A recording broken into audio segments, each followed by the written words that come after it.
Berikan aku 1.000 orang tua, niscaya akan kucabut Semeru dari akarnya. Berikan aku 10 orang pemuda, niscaya akan kuguncangkan dunia. Insinyur Soekarno pada peringatan Sumpah Pemuda 28 Oktober 1928. Assalamualaikum warahmatullahi wabarakatuh. Alhamdulillah, alhamdulillahi rabbil alamin. Asyhadu an la ilaha illallah wa asyhadu anna Muhammadan abduhu wa rasuluh. La nabiyya ba'da wa la rasula ba'da. Amma ba'd. Alhamdulillah adalah kalimat syukur kita kepada Allah Subhanahu wa taala atas begitu banyak nikmat yang Allah berikan kepada kita. Tuhan yang maha mengetahui segala rahasia, bahkan yang tersimpan rapi dalam lubuk sanubari.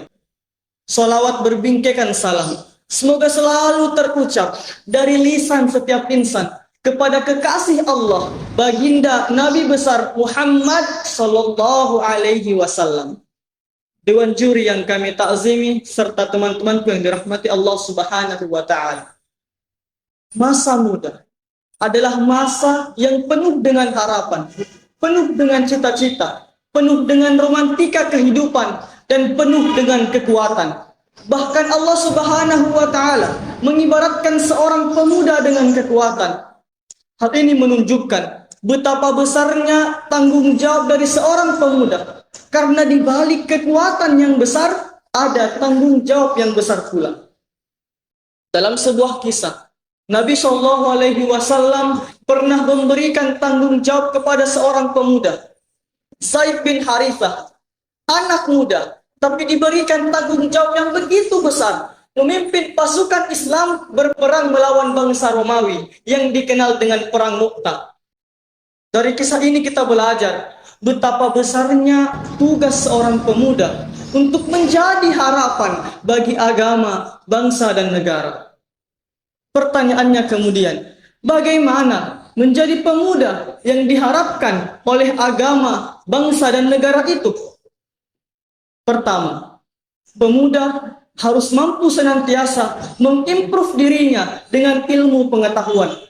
Kata Nabi Shallallahu Alaihi Wasallam, "Man salaka thoriqan yaltamisu fihi ilman, sahhalallahu bihi thoriqan ilal jannah." Barang siapa yang menempuh sebuah jalan untuk menuntut ilmu, maka Allah Subhanahu wa taala akan mudahkan jalannya ke surga. Ada sebuah peribahasa mengatakan, belajar di waktu kecil bagai mengukir di atas batu, tapi belajar di waktu besar bagai mengukir di atas air. Maka dari itu, sungguh merugi orang-orang yang menyia-nyiakan waktunya, pemuda yang menyia-nyiakan masa mudanya dengan tidak memperbanyak menuntut ilmu. Karena janji Allah Subhanahu wa taala berjanji akan mengangkat derajat orang-orang yang beriman dan berilmu. The second, time management.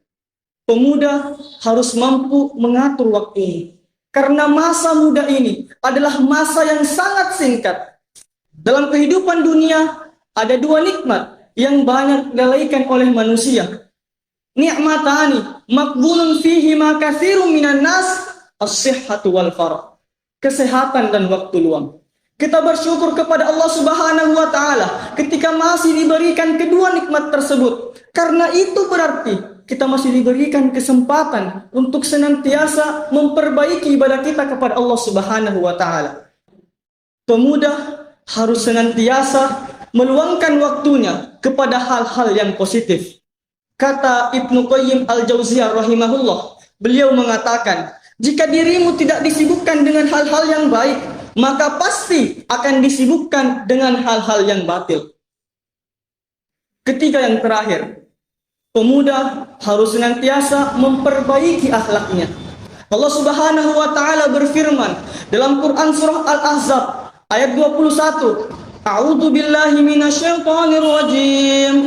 Laqad kana lakum fi Rasulillahi uswatun hasanah.